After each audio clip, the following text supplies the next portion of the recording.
श्री राधे राधे। भक्ति प्रश्नोत्तरी कार्यक्रम प्रारंभ किया जा रहा है। आइए हम भक्ति संबंधित प्रश्नों को श्रवण करें। श्री राधे राधे गुरु जी, आपके श्री चरणों में कोटि कोटि दंडवत प्रणाम। गुरुदेव, मुझे यह बताने की कृपा करें कि शिव जी का ओम नमः शिवाय और नमः शिवाय इस मंत्र को जोर से बोलना चाहिए या नहीं, या मैं शाम सदाशिव नाम का जप करती हूँ तो यह सही है? कृपया मार्गदर्शन करें। देखो, जिस इस मंत्र में ओम लगा हो या नमः लगा हो या नमो लगा हो, वो बिना दीक्षा के नहीं जप करना चाहिए। किसी संत पुरुष से जिन्होंने खूब भगवान की भक्ति की हो, उनसे दीक्षा लेनी चाहिए। ओम लगा हो, नमो लगा हो, नमः लगा हो या और कोई बीजाक्षर लगा हो, और जो सादा सीधा बिल्कुल भगवान का केवल नाम ही हो, उसमें कुछ नहीं, न ओम लगा, न नमो, न नमः लगा, न कोई किसी प्रकार का बीजाक्षर लगा, उसको आप बिना दीक्षा के जप करो। आप जैसे राधे राधे सीताराम, राधे श्याम सीताराम, आप श्री राम जय राम, इसमें कहीं नमः नहीं, ओम नहीं, ऐसा नहीं, इसलिए कोई बाधा नहीं। और आप बिना दीक्षा के जप करोगे, अशुद्ध उच्चारण हो जाएगा, दोष लगेगा, क्योंकि अशुद्ध उच्चारण मंत्र में नहीं होना चाहिए। नाम में खुली छूट है। नाम में आप कृष्ण की जगह कृष्णा बोल दोगे तो कुछ नहीं नुकसान होगा, राम की जगह रामा बोल दोगे, आप राधे बोलो चाहे राधा बोलो चाहे राधिका बोले, भगवान का नाम बोलने में कैसे टेढ़ा सीधा हो सकता है? मंत्र में टेढ़ा सीधा नहीं चलता है।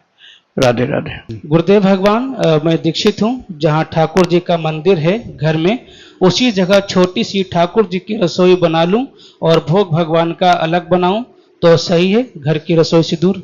बहुत अच्छा है, बड़ा सुंदर रहेगा। और इसमें हर किसी को बनाने के लिए परमिशन मत देना।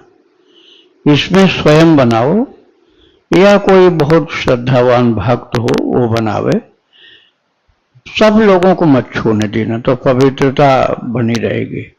इसमें सफाई लिपाई पुताई तो अब कौन करे, पोछा लगता है, थोड़ा सा जल छिड़क देना, पोछा लगा देना। और घर में कुत्ता बिल्ली नहीं पालना, नहीं तो फिर वो जा जाकर वहां पर दौड़ते रहेंगे, गंदा भी करते रहेंगे। श्री राधे राधे। किरण जी, इनका प्रश्न है, गुरुदेव जो भक्ति मार्ग में हैं, उन भक्ति मार्ग वालों को जन्माष्टमी कैसे मनानी चाहिए? जन्माष्टमी में आधी रात तक जगना जरूरी है, क्योंकि कन्हैया का जन्म होता है 12 बजे रात को। अब वो जन्म लें उसके पहले तुम सो गए तो उत्सव तो बेकार कर दिया आपने। उनकी प्रतीक्षा करनी है, भजन गाना, कीर्तन गाना, नाम प्रभु का बोलना, और आप खूब रसिया गाओ, चाहे बधाई के पद गाओ, भक्ति का ही होना चाहिए। ऐसा नहीं कि आप फिल्मी गाना गाने लग जाओ। भक्ति का गीत गाना है, खूब नाचो, ठाकुर जी के सामने गाओ, नाचो। और ये 12 बजे रात तक चलेगा। जब ठाकुर जी का जन्म हो जाएगा, उनकी आरती होगी, भोग लगेगा, और तब पट बंद हो जाने के बाद प्रसाद लेकर तब आप शयन करेंगे। दिन में भले चाहो तो सो जाओ, लेकिन जन्माष्टमी को तो 12 बजे के बाद तक जगना ही पड़ता है। राधे राधे।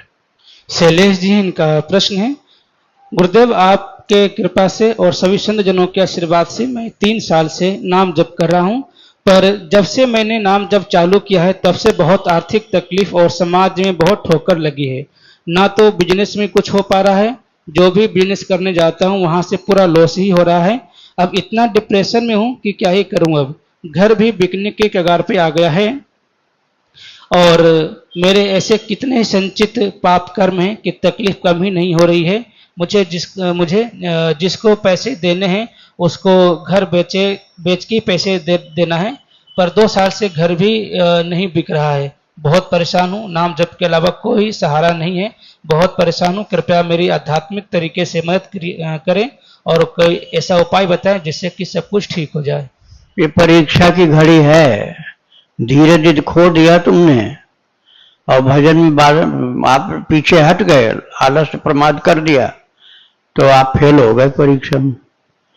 ऐसे संकट आने पर अब आपके ऊपर जो संकट है ना, इससे सैकड़ों गुना ज्यादा संकट सुदामा जी के ऊपर था और कठिन परीक्षा थी। भीख मांगना पड़ता था आपको, भीख में तो मांगना पड़ता नहीं होगा, भीख मांग के लाते थे तब भी खाने को नहीं पूरा वो पड़ता था। और कृष्ण थे उनके मित्र, वो भी वृंदावन वाले छछिया भर छाछ पे नाचने वाले नहीं, द्वारकाधीश थे, भगवान द्वारकाधीश उनके मित्र थे, लेकिन फिर भी गरीबी का दुख भोग रहे थे। तो इतने में भी कभी उन्होंने ये नहीं कहा कि शिकायत किया हो कि तेरे रहते हुए मैं भूखा मर रहा हूं, शिकायत कभी नहीं की थी। आप ऐसी परीक्षा की घड़ी में खरे उतरो, सब एक साथ ब्याज सहित भगवान देंगे। जब सुदामा जी को एक साथ मिला था ऐसा समझ लो। और धीरज के लिए एक मैं आपको चरित्र बता रहा हूं, एक दृढ़ प्रतिज्ञ भक्त ब्राह्मण की कथा, भक्ति आश्रम, ये आपको डालना है YouTube में। एक दृढ़ प्रतिज्ञ भक्त ब्राह्मण की कथा, भक्ति आश्रम। आप एक ही भाग है, एक भाग में ही चरित्र है, लगभग आधा घंटे का, आधा घंटा से 2-4 मिनट ज्यादा हो सकता है, लेकिन आपको सुनने के बाद फिर हिम्मत हो जाएगी, आपकी घबराहट खत्म हो जाएगी और बहुत शांति मिल जाएगी। इसको सुनिएगा। राधे राधे। नेपाल से हैं, इनका प्रश्न है, महाराज जी मैंने हमारे गुरु जी के अलावा आज तक किसी दूसरे संत को स्वप्न में मैंने नहीं देखा, लेकिन आज सुबह मैंने आपको देखा महाराज जी स्वप्न में। स्वप्न में मेरे लिए और मेरे परिवार के लिए आप चिंतित थे और रो रहे थे। इसी बीच मैं किसी से पूछा, उनसे किसी ने पूछा कि महाराज जी आप किसके लिए, आप तो किसी के लिए रोते नहीं संत हैं, तो आप किसके लिए रो रहे हैं, पर इनके परिवार के लिए क्यों रो रहे हैं आप? इस पर महाराज जी आपने कहा कि ये सब मेरे दोस्त हैं, मेरे परिवार हैं। तो गुरुदेव मैंने ऐसा स्वप्न में देखा महाराज जी, आप बहुत चिंतित थे, रो रहे थे, तो क्या हमारे जीवन में कोई ऐसा अनिष्ट तो नहीं होने वाला जिसके कारण आप परेशान और दुखी थे? अरे कोई अनिष्ट नहीं हो रहा है। जब आपके लिए किसी सत्पुरुष को चिंता हो गई ऐसा मान लो आप, तो इसका तात्पर्य हुआ कि भगवान के पास तक खबर पहुंच गई आपकी। अब आप ठाकुर जी के ऊपर विश्वास करो और भक्ति में मन लगाओ। राधे राधे। प्रश्न है गुरु जी, गुरुदेव कल के प्रश्नोत्तरी में किसी साधक का प्रश्न था कि जब वाल्मीकि ही तुलसी थे तो इतने भजन करने वाले ऋषि बाल में उनको फिर क्यों इस जन्म में इतना दुख भोगना पड़ा? तो गुरु जी यह तो हमारे भी दिमाग में चलता है कि भगवान ने तो कहा है कि सन्मुख हुए जीव की जब हमारे सामने होता है तो उसके सभी पाप ताप साप सभी अनंत जन्मों के मिट जाते हैं। तो गुरुदेव जब वाल्मीकि जैसे ऋषि ब्रह्मज्ञानी का प्रारब्ध नहीं नष्ट हुआ तो हम लोग का नष्ट प्रारब्ध कैसे नष्ट होगा, यह सोचकर डर लगता है। प्रारब्ध नष्ट नहीं हुआ ये कहां से आपने समझ लिया? प्रारब्ध क्षीण हो गया, 0 नहीं हुआ, लाख की जगह 2-1 रह गया। 1 लाख घाव लगने की जगह आधे 1/2 से भी कम घाव लगा। तो क्या कहोगे आप? किसी की फांसी हो रही हो और जज ये सुप्रीम कोर्ट का ये आदेश कर चुका हो कि इसकी फांसी कर दो, अब उसकी सुनवाई, उसकी अपील नहीं हो सकती है। और फांसी के टाइम में आ करके राष्ट्रपति साहब कहें कि केवल 1 उंगली काट लो और छोड़ दो इसको, केवल 1 उंगली काट करके छोड़ दो। अब बताओ, भोगा पूरा उसने सजा? कहां पूरी सजा भोगा? कहां तो फांसी होने वाली थी और कहां पूरा शरीर बच गया, 1 उंगली केवल काटी गई, वो भी सुन्न करके। तो कहां सजा पूरी हुई?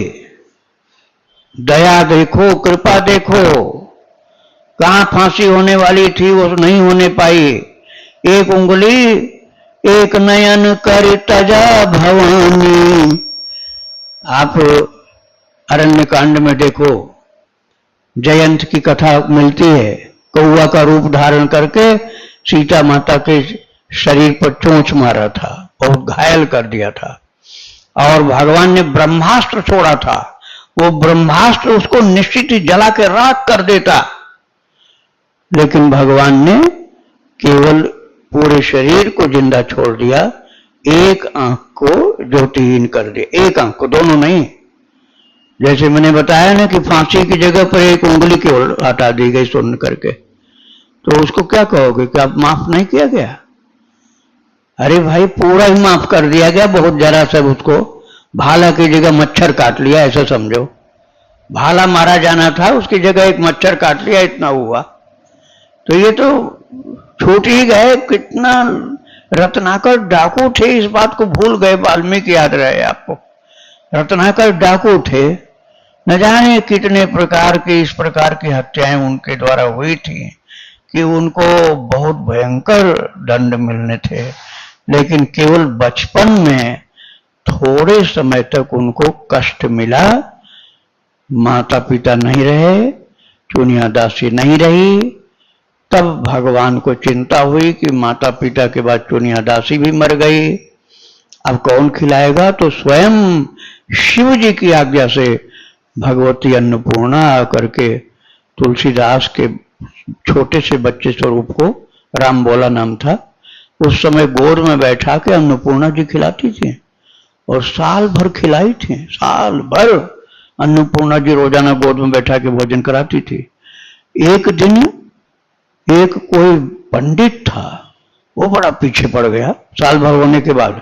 नहीं, बताना पड़ेगा तुम कौन हो, कहां से आती हो, हमारे गांव में तो हो नहीं, हमारे गांव का कोई भी बच्चे इस बच्चे को खाने को नहीं देता है, अमंगल है बच्चा, पैदा होते ही इसके माता पिता मर गए, इसकी सेवा करने वाली दासी मर गई, और तुम खिलाने वाली कौन हो, कहां से आती हो, बताना पड़ेगा। तो अंतर्धान हो गई। तो अब वेद खुल गया, इसलिए आना बंद हो गया। तो जब आना बंद हो गया, तब भगवान शंकर जी ने नरहरि आनंद को जाकर दर्शन दिया चित्रकूट में और कहा अब अन्नपूर्णा उसको भोजन नहीं करा पाएंगी, अब तुम जल्दी जाओ और उस बच्चे को शिष्य बनाकर अपने साथ लेकर अयोध्या जी चले जाओ। तो कितना रखवाले किया था, उस बात को आप नहीं समझ पा रहे हो। अरे संकट यही था कि माँ बाप मर गए थे, दासी भी मर गई थी, लेकिन खिलाने की व्यवस्था अन्नपूर्णा कर रही थी, सुरक्षा की व्यवस्था शिव जी कर रहे थे। तो कृपा को आप नहीं देख पाते हो, केवल नाराजगी, कोप और क्रोध ही देखते हो। कृपा का दर्शन करने लग जाओ तो शिकायत खत्म हो जाएगी। श्री राधे राधे। इनका दूसरा प्रश्न है, गुरुदेव जैसे कहते हैं कि निष्काम भक्ति करनी चाहिए, भगवान से कुछ भी नहीं मांगना चाहिए, लेकिन कभी कभी ऐसी परिस्थिति आ जाती है कि अपना दुख भगवान से निवेदन करना ही पड़ता है। गुरुदेव, एक माँ को अगर उसके बच्चे को कोई कष्ट है तो उसके लिए क्या प्रभु से कहना अनुचित है? वही तो हमारे हैं, तो हम किससे कहें? संसार से कहेंगे तो वह कोई फायदा नहीं है, और इतने बड़े वैरागी भी नहीं है कि सहन कर जाएं सब दुख सुख। तो क्या गुरुदेव प्रभु से अपना कष्ट निवारण के लिए कहने से क्या अपना भजन नष्ट होता है? कहने का अधिकार है आपको, माँ बाप को बच्चा तो कह सकता है, लेकिन बच्चा की लालच खराब होती ना, तब बाप को डांटना भी पड़ता है कि तेरे कभी सब्र आएगी कि नहीं। साइकिल नहीं थी, पैदल दौड़ता था तो साइकिल हमने दे दिया, अब मोटरसाइकिल मांगने लगा, मोटरसाइकिल भी दे दिया, 4 पहिया गाड़ी दे दिया, अब कहता दुनिया में सबसे महंगी वाली कार हमको चाहिए। तो थप्पड़ लगेगा कि नहीं? कि लालच ठीक कर पहले अपनी, जितने में काम चल सकता उतने में सब्र तो कर।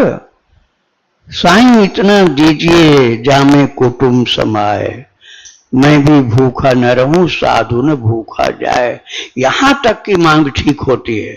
अब तुम कहोगे एक बिल्डिंग है, एक शहर में कम से कम 10 बिल्डिंग हमारी होनी चाहिए, तो लालच वाली बात हो गई ना।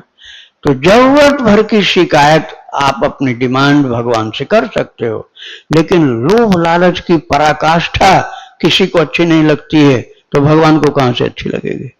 राधे राधे। वासु जी हैं, इनका प्रश्न है, गुरुदेव मैं बहुत डिप्रेशन में हूँ, मैं हरि और गुरु कृपा से रोज एक बार गोपाल सहस्त्र नाम का पाठ करता हूँ और रोज 1 घंटा भक्त चरित्र भी सुनता हूँ और पढ़ाई करते हुए वाचिक नाम जप करता हूँ। तो महाराज जी मेरा डिप्रेशन कब तक ठीक हो जाएगा और नाम जप वाचिक से 500 कब तक होगा? डिप्रेशन का कारण होता है कृपा का दर्शन न कर पाना, भगवान के ऊपर विश्वास की कमजोरी होना, विश्वास पूरा पूरा न होना। पूरा विश्वास होगा तो महाराज पांडवों को वनवास भेज दिया गया, पांडवों को 12 वर्ष का वनवास, 1 वर्ष का अज्ञात वर्ष का वनवास, और उन्होंने भगवान से कभी शिकायत नहीं की कि ऐसी सजा काहे के लिए दिया। बस यही कहा कि कृपा बनाए रखना। ये तो हम भोग रहे हैं अपने प्रारब्ध का फल, लेकिन कृपा अपनी बना के रखना। तो द्रौपदी जंगल में भी पुकारती थी कि दुर्वासा संकट आ गए हैं, जला के मार देंगे सबको, तो आना पड़ता था और बोले कि ये जो तुमको मिला है समय, ये तपस्या करने के लिए मिला है। अर्जुन तपस्या करो, अर्जुन को तपस्वी बना दिया। भगवान रथ हाँकते हैं, उनकी कृपा को देखना हम शुरू नहीं कर पाते हैं। केवल उनकी, हमको यही लगता है हमारे ऊपर भगवान नाराज है, नाराज है, नाराज है। अरे जब तुमको पता चलेगा कि कोई साधु 20 साल तक बिना एक पैसे के भी रह सकता है, तब आपको समझ में आएगा कि आपको साल भर भी रहना मुश्किल पड़ रहा है। एक साधु 20 वर्ष तक बिना एक पैसे के भी बिना रह सकता है, और आप महीने भर भी नहीं रह सकते हो। और ठाकुर जी संभालते हैं भाई, जब जरूरी समझते हैं तो जितना उसको जरूरत है उतना देते हैं। कुछ तपस्या भी करो भाई। राधे राधे। सुमित्रा जी का प्रश्न है, महाराज जी क्षमा करिएगा, प्रश्न अगर गलत लगे तो, मुझे पता नहीं मैं यह प्रश्न पूछना चाहिए भी या नहीं। मेरी दादी हैं, उनकी उम्र लगभग 100 वर्ष है और वह बहुत बीमार रहती हैं और बेड पर ही रहती हैं और उनको बहुत ही पीड़ा होती रहती है, तो उनको पीड़ा से मुक्ति कैसी मिले, कृपया मार्गदर्शन करें। आपको अनुमान है कि पीड़ा होती रहती है, भोगने वाले को पता चलता है कि पीड़ा होती रहती है कि नहीं। हनुमान प्रसाद पोद्दार जी महाराज को कैंसर था पेट में, और डॉक्टर बताता था कि ऐसी हालत में बहुत ज्यादा पेट में दर्द होता है, इसलिए वो लोग घबराते थे और उनको पूछा जाता तो मुस्कुराने लगते थे, क्योंकि वो पेट की तरफ देखते ही नहीं थे, वो निकुंज में रहते थे राधा कृष्ण के पास। तो भाई देखने वाला और भोगने वाले के समझ में अंतर होता है। एक भक्त होता है जो झोपड़ी में भी मस्त होता है, और एक होता है बहुत आलीशान बिल्डिंग में और डिप्रेशन में जीता है और गृह कलह से परेशान रहता है। ये सब एक दूसरे के मारने मरने की बात करते हैं, न जाने कितना कर्जा लेना देना, बिजनेस, उसमें परेशान रहते हैं और कहते हैं हमसे अच्छा तो झोपड़ी वाला है।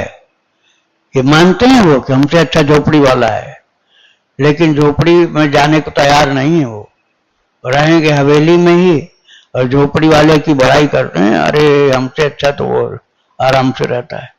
तो जब आवे संतोष धन, सब धन धूरी समान, सब धन धूरी समान। संतोषी महासुखी। आप अपनी रहनी सहनी ठीक करो, सारी शिकायत भगवान के ऊपर करते हो कि भगवान आप देते नहीं हो हमको, और भगवान को पता है कि इसको हम देंगे और घर में लड़ाई पति पत्नी की हुई तो जहर यही खाएगा पहले, इसलिए भगवान नहीं देते हैं कि कम से कम मरने से तो बचा हुआ है, भजन कर लेगा। अब मर जाएगा तो क्या भजन करेगा, भूत बन जाएगा ये। तो इसलिए भूत बनने से बचाने के लिए ठाकुर जी कृपा कर रहे हैं। राधे राधे। तो गुरुजी जैसे अब सबकी स्थिति तो गुरुजी पोद्दार जी की तरह तो नहीं होती। अब कोई सामान्य जन है जो भजन कभी नहीं किया, जैसे 100 वर्ष की उम्र है, पीड़ा पा रही है, तो इनको कैसे मुक्ति मिले? उनको तो कीर्तन सुनाओ, आपकी ड्यूटी, आप अपनी ड्यूटी तो करते नहीं। घर के लोग शिकायत भगवान की करते हो।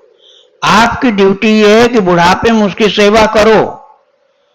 बचपन में उसने सेवा हर बच्चों की थी। जब तुम लोग बच्चे थे, बच्चा पैदा उसने किया, नाती पोते को संभाला, खुद अपने बच्चों को संभाला, नाती पोतों को संभाला, सबकी टट्टी उठाई, आपने जो गीले में सोई उनको सूखे में सुलाई, जिंदगी भर उसने तपस्या की, अब उसके थोड़े से मलमूत्र को देख करके आप शिकायत करते हो।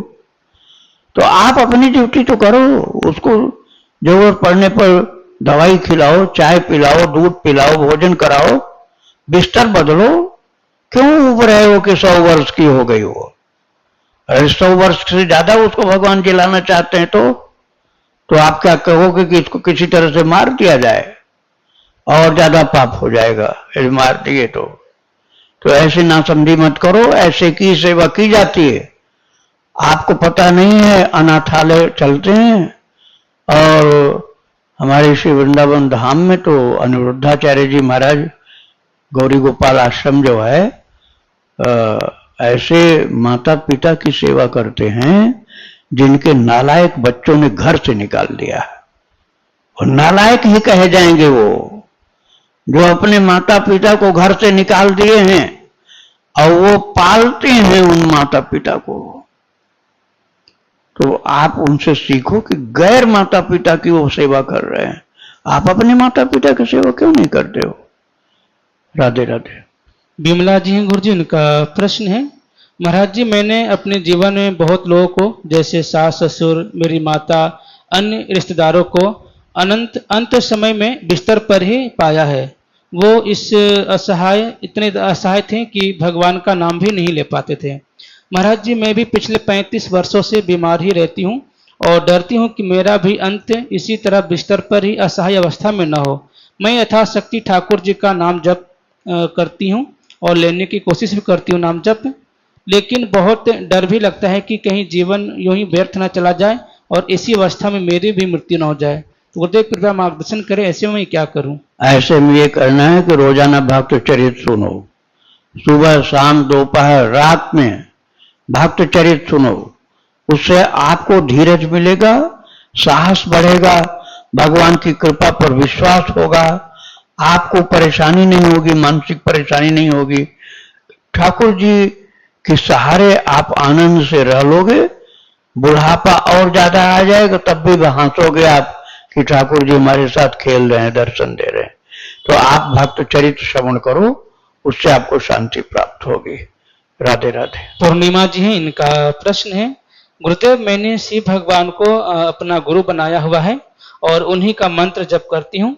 एक दिन स्वप्न में मुझे वो मंत्र शिव जी की मूर्ति के माथे पर लिखा हुआ दिखा और वो मूर्ति जल में नीचे भी जा रही थी, ऊपर भी आ रही थी। और एक स्वप्न में मुझे यह दिखा कि अपनी रक्षा के लिए उस मंत्र का प्रयोग कर रही हूँ। तो गुरुदेव इस स्वप्न का मेरे से क्या संबंध है? बहुत अच्छा संबंध है, करना चाहिए। संकट तो हर व्यक्ति के जीवन में आता है। भगवान के नाम का, भगवान के मंत्र का प्रयोग करते रहो जीवन में और उसके द्वारा आत्मरक्षा भी प्राप्त करो। साहस, संबल, उत्साह, भगवत भक्ति, इन सब में आपकी स्थिति ठीक बनी रहेगी और भगवान की कृपा का भरोसा आपका बढ़ता जाएगा।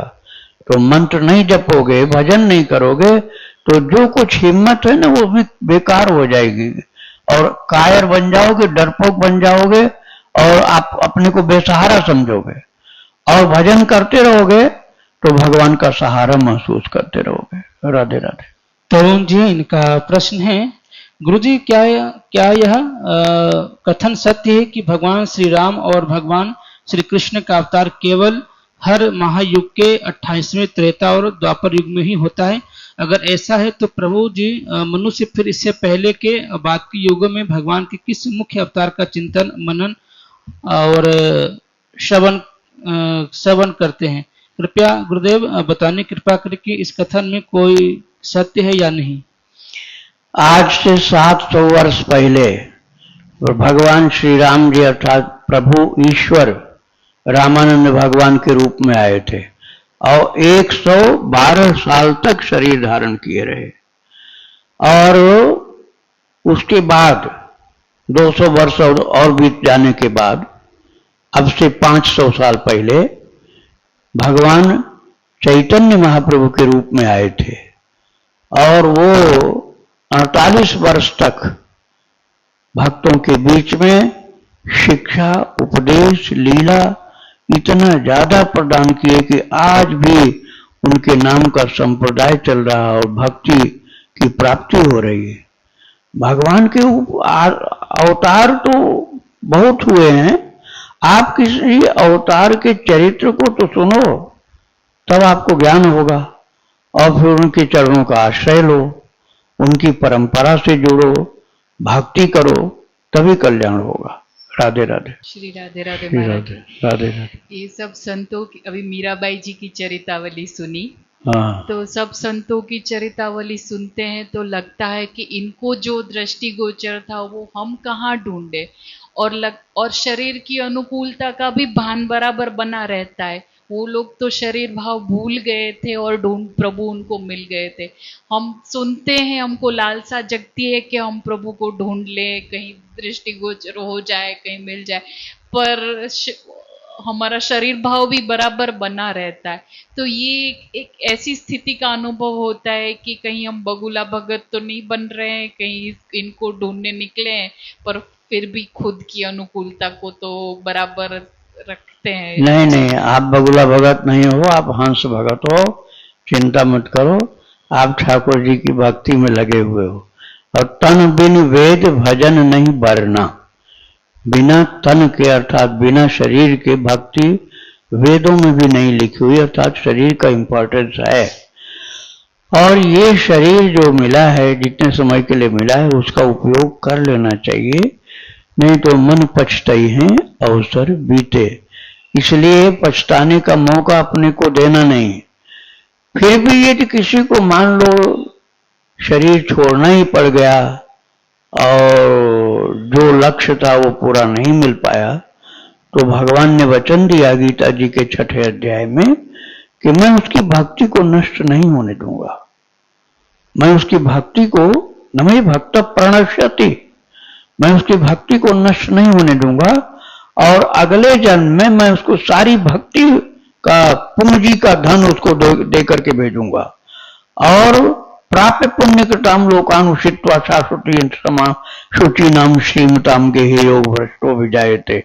फिर उसको जो भक्ति अभी प्राप्त हो उससे ज्यादा भक्ति मिलेगी अगले जन्म में, और खूब ज्यादा सेवा कार्य करेगा, परमार्थ करेगा, भक्ति करेगा, सबके कल्याण की कामना, प्रयास, और भगवान के उत्सव, भगवान के लिए अच्छे से अच्छे कार्यक्रम, भजन का, सत्संग का करता रहेगा, जिससे सबका कल्याण करेगा।